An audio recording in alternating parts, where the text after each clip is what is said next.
ভাই অনেকে ভাবতেছেন আমি কাঁদছি কেন। হ্যাঁ ভাই, এই প্রবাস আসছিলাম অনেক স্বপ্ন নিয়ে, আমার স্বপ্নগুলো সবই ধুলোস্যাৎ হয়ে গেছে।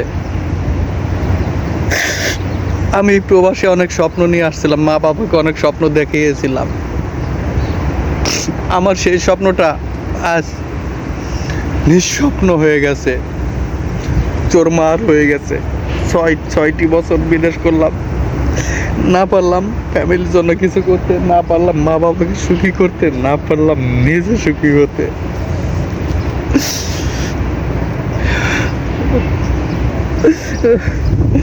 আজকে আমি দীর্ঘ 6টি বছর পর আমি বাংলাদেশে চলে যাচ্ছি।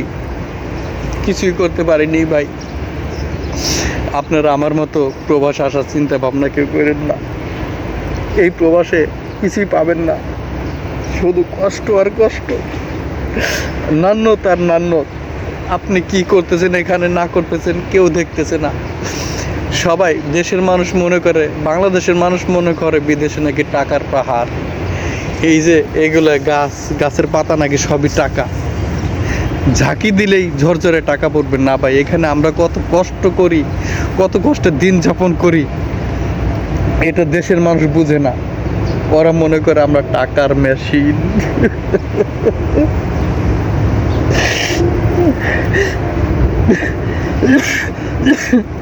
যাই হোক, আমরা টাকার মেশিন। প্রবাসে যারা থাকি আমরা সবাই টাকার মেশিন।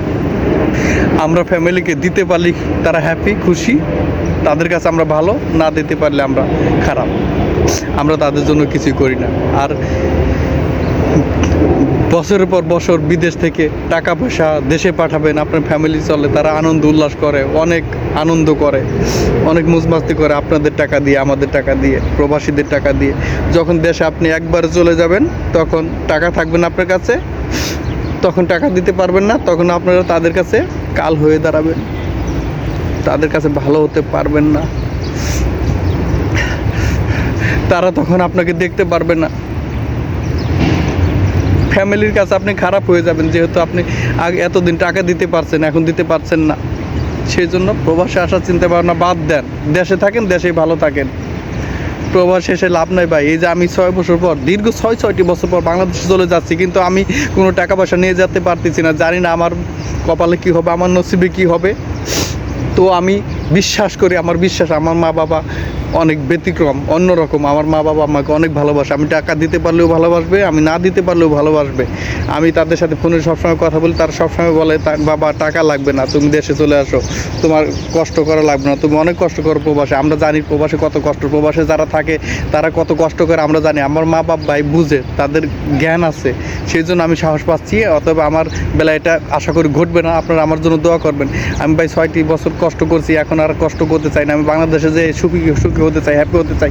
আমার জন্য দোয়া করবেন, আমি যেন মা বাবার পাশে থেকে মা বাবাকে সেবা যত্ন করতে পারি। আমার ইচ্ছা আমি মা বাবাকে যেন সেবা যত্ন করতে পারি, আমি সবসময় যেন তাদের পাশে থাকতে পারি, তাদেরকে যেন সুখ দিতে পারি, তাদেরকে যেন সুখী করতে পারি। ভাই আপনার প্রবাসে কেউ আসেন না, সবার মা বাবা এক না ভাই। আপনাদের টাকা পয়সা খেয়ে আপনাদের গুণগান গাবে না।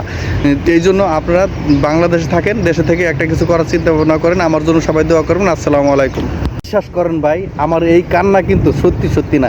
দেখুন আমার চোখে জল আছে নাই, আমার চোখে পানি আছে নাই, দেখুন ভালো করে দেখুন ভাই। এরকম আমার মতো অনেকে কান্নাকাটি করে প্রবাস থেকে, ঠিক আছে? যখন প্রবাস থেকে একেবারে চলে যায়, একজিটে চলে যায়, তখন অনেকেই কান্নাকাটি করে।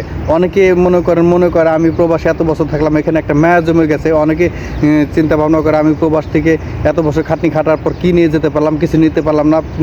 বাড়ির সামনে আমি কিভাবে মুখ দেখাবো, তাদের সাথে কীভাবে চলবো, তারা আমাকে কী বলবে, সবসময় তো এইভাবে টাকা দিতে পারবো না দেশে গেলে। অনেকেই চিন্তা ভাবনা করে। ভিডিওটি শুধু বোঝার জন্য, তাদেরকে বোঝার জন্য আমি এই ভিডিওটি করেছি।